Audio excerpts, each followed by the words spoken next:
नमस्कार दोस्तों PCS academy में मैं आप सभी लोगों का स्वागत करता हूं। और दोस्तों आज की डेट में हम लोग जो आंसर राइटिंग की सीरीज़ चल रही थी उसी सीरीज़ में हम लोगों ने अभी तक 63 पार्ट देख लिए थे। आज हम लोग 64वां पार्ट देखेंगे। ठीक है, यूपी पीसीएस मेंस 2019 और 20 के लिए। ठीक है, तो ये सारी चीज़ें हैं।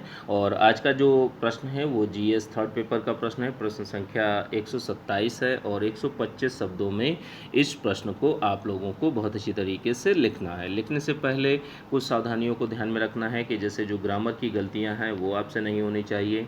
जो इंट्रोडक्शन पार्ट है, बॉडी पार्ट है, कंक्लूजन पार्ट है, तो इन तीनों में एक एक कोटेशन, कविता, श्लोक, मूवी के गीत, बोल, ये सारी चीज़ ऐड कर सकते हैं। महान विचारकों की जो लाइंस होती हैं उनको आप लोग ऐड कर सकते हैं और अपने उत्तर को बेहतर बना सकते हैं। ठीक है, इसमें और भी कई चीज़ें हैं कि जैसे आप लोगों को क्या करना है कि जो शब्दों का चयन है, ठीक है, शब्दों का चयन आप लोगों का अच्छा होना चाहिए। जो अच्छे शब्द हैं, जो कीवर्ड होते हैं, तो उनको अगर आप अंडरलाइन कर देते हैं तो उससे बेहतर होता है। ठीक है, आपके वो जो उत्तर है वो और बेहतर हो जाता है। आप लोगों को उत्तर में डेटा, डायग्राम, इन सारी चीज़ों का भी समावेश करना है। ठीक है, आज का जो प्रश्न है दोस्तों जीएस थर्ड पेपर का प्रश्न है। प्रश्न संख्या 127 है और 125 शब्द सीमा में इस प्रश्न को लिखना है। ठीक है, आज का जो प्रश्न है उसको देख लेते हैं कि जैसे विज्ञान प्रौद्योगिकी एवं नवोन्मेष नीति 2013 के प्रमुख घटकों का उल्लेख कीजिए। ठीक है, तो जो यह विज्ञान और प्रौद्योगिकी नवोन्मेष नीति 2013 थी, तो उससे संबंधित चीज़ों, इसके प्रमुख घटकों को आप लोगों को बताना है। ठीक है, तो अब देखिए सबसे पहली बात ये आती है कि विज्ञान और प्रौद्योगिकी नवोन्मेष नीति जो है वो 3 जनवरी 2013 को, ठीक है, 3 जनवरी 2013 को इसको स्टार्ट किया गया था। ठीक है, और भारत ने वर्ष 2010 से 20 के दशक को जो है आपका एक नवोन्मेष नीति एक दशक के रूप में घोषित किया है, 2010 से 20 के बीच में। ठीक है, अब देखिए नवोन्मेष का जहाँ तक तात्पर्य होता है कि जनसंख्या के एक बड़े भाग को वैज्ञानिक प्रवृत्तियों से जोड़ना, उन तक संसाधनों की पहुँच, उपलब्धता सुनिश्चित करना। ठीक है, जिससे वो अधिक से अधिक उन चीज़ों का लाभ उठा सके। और हमारे यहाँ जैसे सामाजिक आर्थिक दूरी है उसको पाटने पर बल देना। ठीक है, नई नई चीज़ों को ईजाद करना। ठीक है, साइंस एंड टेक्नोलॉजी में क्या है कि दिन प्रतिदिन नित्य नए जो प्रयोग हैं वो होते रहते हैं, नई नई तकनीकियाँ आती रहती हैं। कि जैसे पहले 2G था, फिर उसके बाद 3G आया, फिर उसके बाद 4G आया, अब 5G आने वाला है। ठीक है, तो ये सारी चीज़ें हैं। तो कहने का मतलब ये है कि जो हमारे यहाँ भारत सरकार के द्वारा विज्ञान एवं प्रौद्योगिकी एवं नवोन्मेष नीति 2013 स्टार्ट की गई है, तो उसका हर तरीके से जो लोग हैं, लोगों के बीच में सारी चीज़ों को, ठीक है, एक वैज्ञानिक प्रवृत्ति की तरफ ढालना। ठीक है, जो जनसंख्या है, एक बहुत बड़ी जनसंख्या के भाग को एक वैज्ञानिक प्रवृत्तियों के रूप में परिवर्तित करना, उनके रुझान को उस तरफ ले जाना। ठीक है, संसाधन जितने हमारे देश में हैं उनको उनकी पहुंच सुनिश्चित करना। ठीक है, उनको उपलब्ध कराना। तो ये सारी चीज़ें हैं। अब देखिए अगली चीज़ क्या है, अगली है कि नीति जो विज्ञान एवं प्रौद्योगिकी और नवोन्मेष नीति 2013 है, तो इसके मुख्य घटकों को देख लेते हैं। तो घटकों की जहाँ तक बात करते हैं तो सबसे पहला घटक जो है वो है कि समाज के सभी वर्गों के बीच में वैज्ञानिक प्रवृत्ति का विस्तार करना। ठीक है, अब जैसे देखिए जो भी बच्चे हैं, बड़े हैं, ठीक है, और जो भी स्कूल टाइम या जो लोग स्कूलिंग कर रहे हैं, जो स्टार्टिंग के जो एक प्राथमिक शिक्षा जो लोग ले रहे हैं, वहाँ से लेके एक बेस लेवल से लेकर आपका टॉप लेवल तक जो एक वैज्ञानिक प्रवृत्तियाँ हैं उनको उनका विस्तार देना, लोगों तक यह जो वैज्ञानिक प्रवृत्तियाँ हैं उनको अच्छी तरीके से फॉलो करवाना, लोगों का रुझान जो है वैज्ञानिक और जो साइंटिफिक चीज़ें हैं उनके प्रति उनका रुझान अच्छा करना। ठीक है, अगली चीज़ क्या है कि जैसे देखिए इस प्रश्न में आपसे नीति के मुख्य घटक पूछे गए, तो घटकों पर ही आपको ज़्यादा जोर देना है। देखिए युवाओं के बीच में, जैसे हमारे यहाँ जो यंग एज के व्यक्ति होते हैं, जो बच्चे होते हैं, तो युवाओं के बीच में, ठीक है, विज्ञान के अनुप्रयोग हेतु कौशल प्रशिक्षण को बढ़ावा देना। जैसे मान लीजिए जो व्यक्ति भी हैं, जो बच्चे हैं स्कूल्स में कॉलेजेस में पढ़ते हैं, तो उनके बीच में विज्ञान के अनुप्रयोग हेतु क्या है, कौशल प्रशिक्षण को बढ़ावा देना। उनके यहाँ ये कहते नहीं कि उनको समय समय पर ट्रेनिंग प्रोवाइड करना, उनको स्किल डेवलप करना, जिससे वो वैज्ञानिक जो एक प्रवृत्ति है, ठीक है, जो अनुप्रयोग होते हैं विज्ञान के, तो उनको वो सीख सकें और नई नई चीज़ों को इनोवेट कर सकें। ठीक है। अगली चीज़ क्या है, अगली चीज़ है मेधावी लोगों के लिए विज्ञान एवं अनुसंधान कैरियर के रूप में आकर्षक बनाना। कि जैसे मान लीजिए आज की डेट में है जो लोग बहुत ज़्यादा मेधावी छात्र जो होते हैं, ठीक है, आईआईएम आईआईटी करने के बाद फिर फॉरेन चले जाते हैं। तो कहने का मतलब ये है कि वो भारत में ही रहें। मेधावी छात्र जो हैं उनको आर&डी डिपार्टमेंट में या जो विज्ञान अनुसंधान है उसको एक कैरियर के रूप में, ठीक है, उसको एक कैरियर के रूप में आकर्षक बनाना। ठीक है, कि वहाँ पर आपको वेतन अच्छा मिल रहा है, आपको सारी सुविधाएं मिल रही हैं, आप अच्छे से रिसर्च कर रहे हैं, विज्ञान के क्षेत्र में अनुसंधान कर रहे हैं।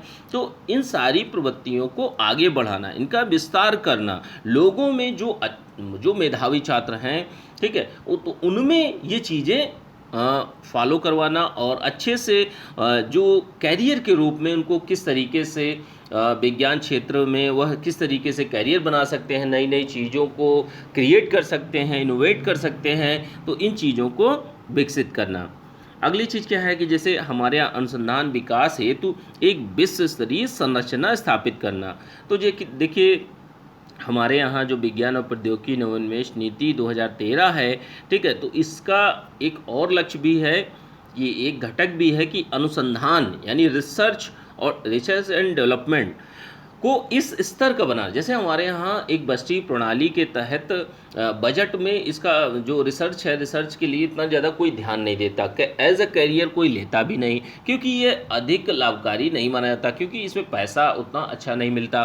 तो इन सारे कारणों की वजह से क्या होता है कि जो अनुसंधान एवं विकास है, इसके लिए विश्व स्तरीय जो संरचना है उसको स्थापित करना।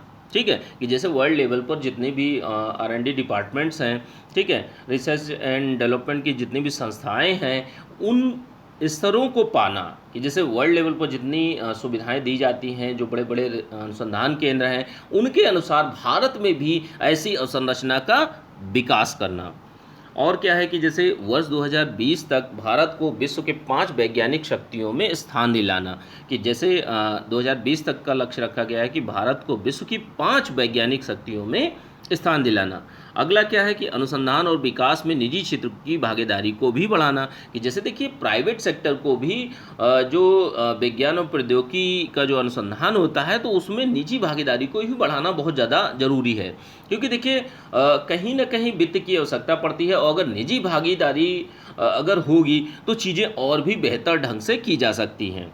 और क्या है कि एक जैसे सुदृढ़ नवोन्मेष प्रणाली का सृजन करना। कि जैसे हमारे यहाँ क्या है, इनोवेशन के लिए जो संस्थान हैं और जो चीज़ें हैं वो बेस लेवल से नहीं चलती हैं। ठीक है, कि जैसे प्राथमिक स्तर से अगर ये चीज़ें डेवलप करी जाएं, तो एक व्यक्ति या बच्चा बड़ा होते होते बहुत अच्छे जो इनोवेटिव आइडियाज़ जो होते हैं उनको बहुत अच्छी तरीके से प्राप्त कर सकता है। ठीक है, इनोवेट कर सकता है, और एक जैसे एक सिस्टम के तहत एक प्रणाली विकसित करना कि नई नई इनोवेशन को किस तरीके से खोजना है, इसके लिए एक सिस्टम बनाना, तो इस नीति के घटकों के अंतर्गत आता है। और क्या है कि देखिए जैसे बजटीय आवंटन जो है, तो जो अनुसंधान है, अनुसंधान के क्षेत्र में जो बजटीय आवंटन किया जाता है, तो उसको बढ़ाने की बहुत ज़्यादा आवश्यकता है। ठीक है, तो उसको भी बढ़ाने की बात कही गई है। तो ये सारी की सारी चीज़ें आप लोगों को 125 शब्दों में आपको लिखनी है। ठीक है, इस जो प्रश्न है, प्रश्न को बहुत अच्छी तरीके से 125 शब्द सीमा में आप लोग लिखिए। ठीक है, और इसकी पीडीएफ दोस्तों आप लोगों को पेड व्हाट्सएप ग्रुप चल रहा है 2019 और 20 का अलग अलग, तो उसमें पेड व्हाट्सएप ग्रुप में ही आप लोगों को पीडीएफ मिलेगी। जो लोग भी पेड व्हाट्सएप ग्रुप ज्वाइन करना चाहते हैं, डिस्क्रिप्शन बॉक्स में डिटेल पड़ी हुई है, देख सकते हैं। चलिए अगला क्वेश्चन देखते हैं। आपका करंट अफेयर का प्रश्न है, प्रश्न संख्या 128 है और 125 शब्द सीमा में इस प्रश्न को आप लोगों को लिखना है। ठीक है, तो अब क्या चीज़ें हैं कि जैसे प्रश्न आपका 128वां है और 125 शब्दों में भी लिखना है। ठीक है, करंट अफेयर का प्रश्न है दोस्तों ये। और इस प्रश्न को लिखने से पहले कि जैसे जो ग्रामर की गलतियां हैं वो आपसे नहीं होनी चाहिए। जैसे उत्तर में देखिए ग्रामर की अगर मिस्टेक आपसे होती है, ग्रामेटिकल मिस्टेक अगर होती है तो ये अक्षम्य होती है, क्योंकि एग्जामिनर को भी पता होता है कम से कम जो व्यक्ति लिख रहा है वो सही रूप में लिखे। अगर वही चीज़ गलत होगी तो फिर समस्याएं खड़ी हो जाएंगी, वो व्यक्ति जो एग्जामिनर है वो मार्क्स आपके काटने लगेगा। अगली चीज़ क्या है कि जैसे जो इंट्रोडक्शन पार्ट है, बॉडी पार्ट है, कंक्लूजन पार्ट है, तो इन तीनों में अगर एक एक कोटेशन, कविता, श्लोक, मूवी के गीत, बोल, ये सारी चीज़ें ऐड कर सकते हैं। ठीक है, तो अपने उत्तर को और भी ज़्यादा बेहतर बना सकते हैं। जैसे तथ्यों का समावेश करिए, डेटा, डायग्राम, इन सारी चीज़ों का प्रयोग करिए और शब्दों का चयन अच्छा रखिए। आपके उत्तर में एक लयबद्धता होनी चाहिए। ठीक है, एक सीक्वेंसिंग होनी चाहिए, एक के बाद एक आप बातों को लिखते हैं। ठीक है, और जैसे आपकी हैंडराइटिंग अगर अच्छी है तो आपको अच्छे मार्क्स मिलने की संभावनाएं बढ़ जाती हैं। तो चलिए आज का दूसरा प्रश्न देखते हैं। जो तटस्थता है, तटस्थता का क्या सिद्धांत है, सिद्धांत क्या है, और संवैधानिक पदों के संदर्भों में जो तटस्थता होती है तो इसके सिद्धांत का महत्व को स्पष्ट करना है। ठीक है, जितने भी संवैधानिक पद होते हैं तो उनके संदर्भों में आपको तटस्थता जो होती है उसको बताना है। तो देखिए तटस्थता का क्या सिद्धांत कहता है कि जैसे संवैधानिक लोकतंत्र का यह मूल सिद्धांत माना जाता है, लोकतंत्र का यह मूल सिद्धांत है कि जो आपकी न्यूट्रलिटी है, ठीक है, आपको न्यूट्रल रहना है, मतलब किसी भी व्यक्ति या संस्थान के प्रति आपका झुकाव नहीं होना चाहिए। किसी भी समुदाय, जाति, धर्म, लिंग, अगर इन सारी चीज़ों के प्रति अगर आप झुकाव रखते हैं, ठीक है, आप पक्षपात करते हैं, तो आप तटस्थ नहीं माने जाएंगे, आप न्यूट्रल नहीं रहेंगे और कार्यों को सही तरीके से क्रियान्वित नहीं कर पाएंगे। ठीक है, दो पक्षों के, जैसे मान लीजिए दो पक्ष हैं, दो पार्टीज़ हैं, दो पक्षों के मध्य में अगर कोई संघर्ष की स्थिति उत्पन्न होती है तो स्वयं को तृतीय पक्ष के रूप में ऐसे प्रस्तुत करना, ठीक है, कि मतलब आपको किसी एक पक्ष में भी नहीं रहना, ना दूसरे पक्ष में रहना, आपको न्यूट्रल रहना है, एक तीसरा पक्ष बनाना है। ठीक है, कि जैसे हमारे यहाँ जिस समय शीत युद्ध चल रहा था तो उस समय भारत ने एक तटस्थता की नीति को अपनाया था और गुट निरपेक्ष आंदोलन की शुरुआत की थी। ठीक है, तो इस तरीके से इस एग्जाम्पल के माध्यम से भी आप समझ सकते हैं।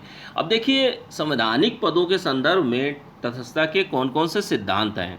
तो देखिए सबसे पहली बात यही है कि जितने भी संवैधानिक पद होते हैं, जैसे मान लीजिए संवैधानिक विश्वास को बनाए रखना बहुत ज़्यादा जरूरी है। जैसे जनता है, जनता का विश्वास होता है कि राज्यपाल सही कार्यों को निष्पक्ष रूप से कर रहा है, न्यायालय है, चुनाव आयोग है, जितने भी संवैधानिक पद हैं वो अपने कार्यों को बहुत अच्छी तरीके से कर रहे हैं।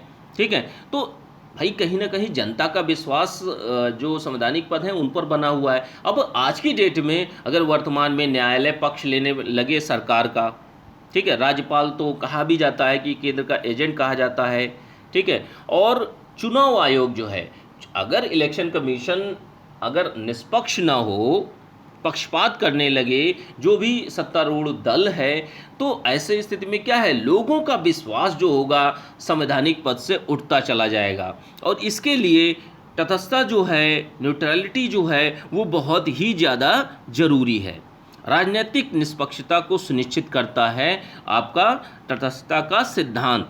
ठीक है, राजनीतिक निष्पक्षता को सुनिश्चित करने में ये बहुत ही ज़्यादा महत्वपूर्ण होता है, क्योंकि अगर देखिए जैसे कैग है और निर्वाचन आयोग है, अगर ये संस्थाएं ही राजनीतिक रूप से अगर निष्पक्ष होकर कार्य नहीं करेंगी तो जनता का विश्वास नहीं बनेगा और जो तटस्थता का सिद्धांत है वो फिर फॉलो नहीं हो सकता। क्योंकि जैसे एक समय में आप एक ही चीज़ होते हैं कि आप या तो पक्षपात करेंगे या तो आप निष्पक्ष रहेंगे। अभी आप कहें कि आप निष्पक्ष भी हैं और पक्षपात भी कर रहे हैं, तो ऐसा नहीं हो सकता ना।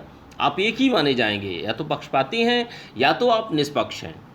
ठीक है। अर्थव्यवस्था के विकास को बनाए रखने में भी ये सहयोग करता है। ठीक है भाई, कहीं ना कहीं जैसे जितने भी संवैधानिक पद हैं, अगर जितनी भी संस्थान हैं, जो भी अर्थव्यवस्था से संबंधित जो व्यक्ति हैं, संस्थान हैं, आरबीआई है, जैसे मान लीजिए अब आरबीआई के गवर्नर ही जो केंद्र सरकार है उसके दबाव में अगर काम करने लगे, या किसी एक पर्टिकुलर प्रेशर ग्रुप के संदर्भों में काम करने लगे, उसको पक्ष लेने लगे, तो ऐसी स्थितियों में क्या होगा? ऐसी स्थितियों में आपका जो कार्य हैं वो सही रूप से सभी लोगों तक नहीं किए जा सकते, सभी लोगों तक अच्छी चीज़ें प्राप्त नहीं हो पाएंगी।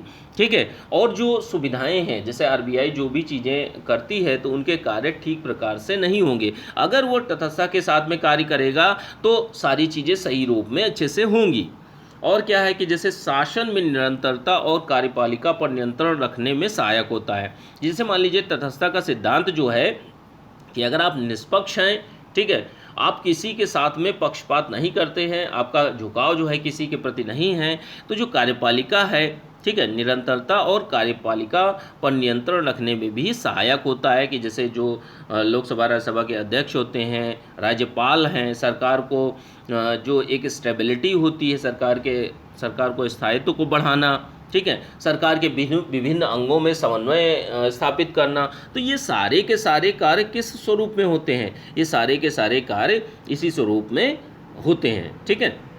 और ये सारे के सारे कार्य तटस्थता के कारण ही हो सकते हैं अच्छे स्वरूप में। नहीं तो अगर प्रत्येक अंग अगर गलत तरीके से कार्य करने लगा, पक्षपात करने लगा, तो ऐसे में आप कार्यपालिका पर नियंत्रण और जो कार्यपालिका है सही रूप में कार्य नहीं करेगी।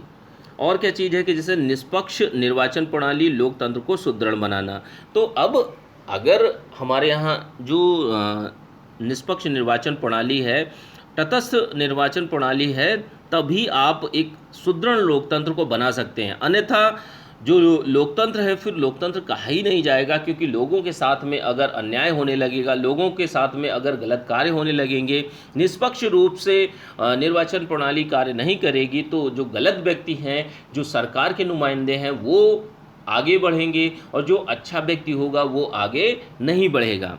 शासन प्रणाली को यह आधार प्रदान करता है, और जो तटस्थता है वो शासन प्रणाली को चलाने में, ठीक है, सही रूप में क्रियान्वित करने में तटस्थता बहुत ही ज़्यादा महत्वपूर्ण होती है। ठीक है। तो इस तरीके से आप लोगों को बहुत अच्छी तरीके से 125 शब्दों में ही आप लोगों को लिखना था। ठीक है।